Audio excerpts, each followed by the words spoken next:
4:45.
Aha.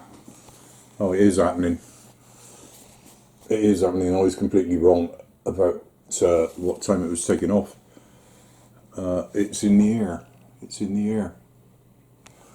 And I've seen maps suggesting it's going to go right by Berry Head. Would you flipping believe it?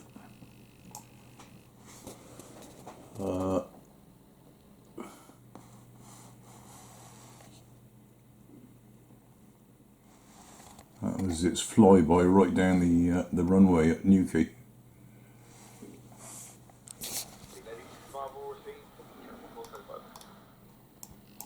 In a theoretical sense, we could go. This guy's stooging around down here as well. I bet they link up.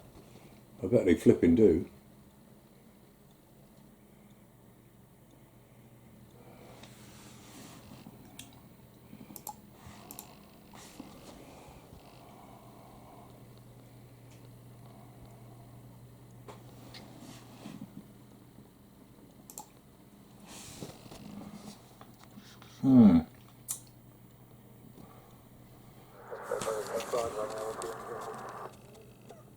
Okay, it's that time. And it rather looks as though it's going direct to Exeter now. It's done this little track here, difficult to understand. And it looks very much as though it's going direct to Exeter now. I've isolated it. Let me turn the isolation off and you can see other aircraft. That one is still doing circuits down there, so obviously nothing to do with it at all. But, yeah, tantalising. I bet there's lots of people all over the place that sort of stood around hoping to get a glimpse or get a sound of it, but no, it's gone way up north here. Yeah, I've got all manner of stuff running on the scanner here.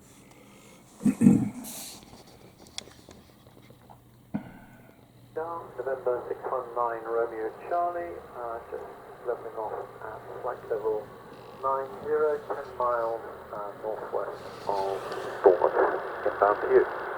Yeah, nothing to do with it, nothing to do with it. Right, that one has finally broken out of its multiple circuits. And it's, oops, where am I? That one, we're talking about. So Solcombe is getting a bit of peace now. And the other one, the object of our interest, has ended up here, unexpectedly.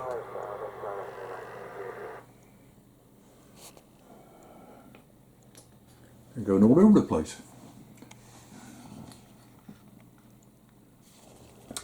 It's that time. I was wondering if they would, and they did.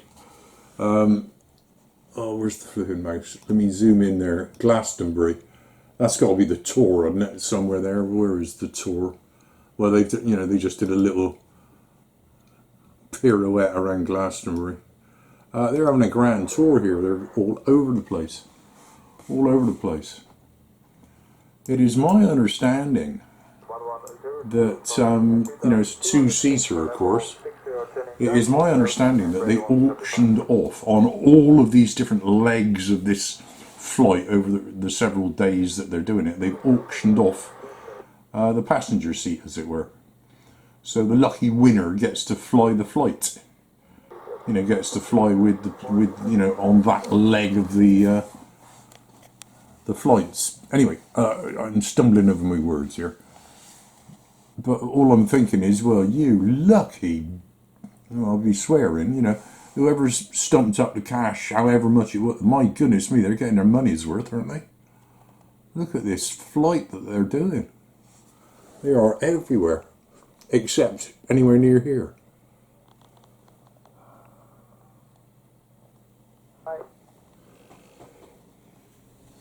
Lucky, lucky devils.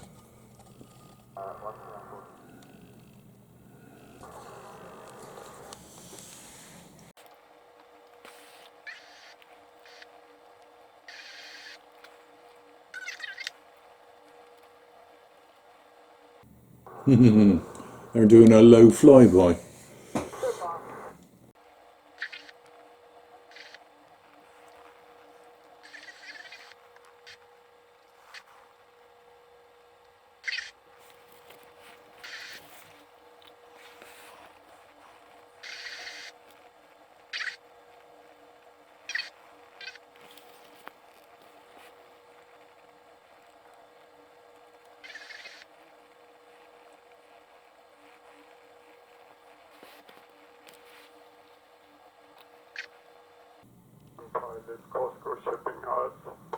Well, they're down, I would say.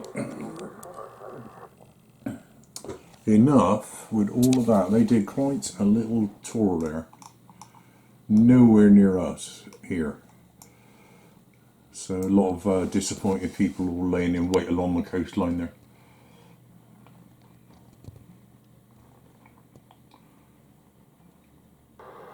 Okay, enough of it.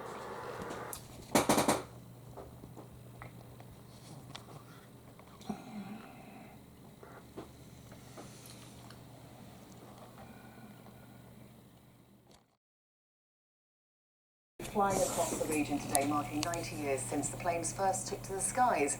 Plane enthusiasts were craning their necks to catch a glimpse of the World War II legend as it flew over. The historic aircraft first landed at Newquay Airport at around midday as part of the celebration, and then on the penultimate leg of its trip it landed at Exeter Airport. Richard Green was there, and David Dixon was in Cornwall for the first leg of the journey. An icon of the skies. This Spitfire is making a journey around Britain to celebrate a special birthday. This two-seater version touched down at Newquay Airport at around midday today.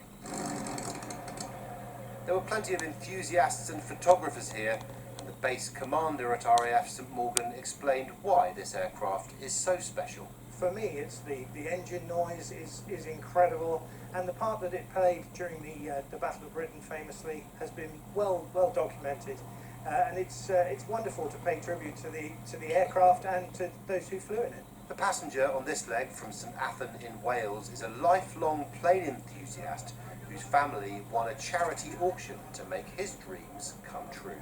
Just tell us about the aerobatic move you did. Yeah, we did barrel roll and loop, and a few other, nothing particular ones, but we did a lot of movements. It was great. Well, it's very special. I mean, not only is the Spitfire flight, which is special in itself, but it's part of the 90th anniversary. So I couldn't wish for more. It's been brilliant. Yeah, absolutely brilliant. Plane enthusiasts have come from far and wide to catch a glimpse of the Spitfire. So, after several delays for the weather, this Spitfire is finally taking off on its journey around Britain. Next stop, Exeter, where my colleague Richard Green is waiting.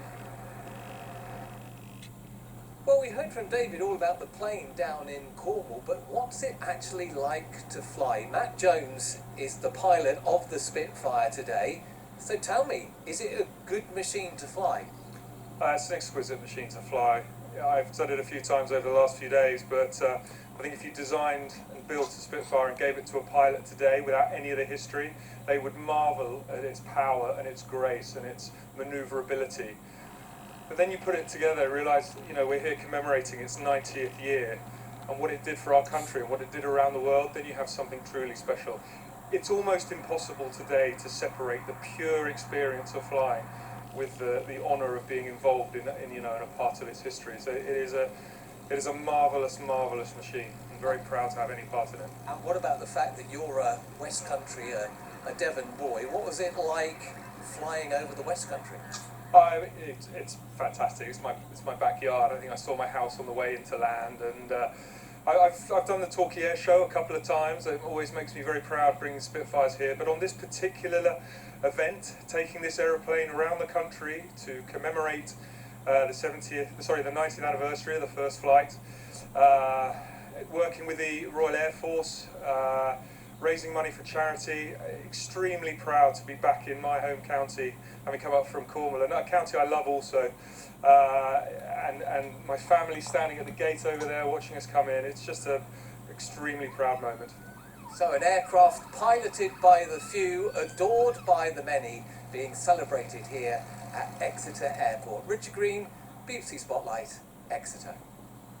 Maybe you caught a glimpse today. Weather-wise, David, it was a little bit cloudy at times, but Much we didn't. That's why I was glued to the screen for so long, watching it come nowhere near us.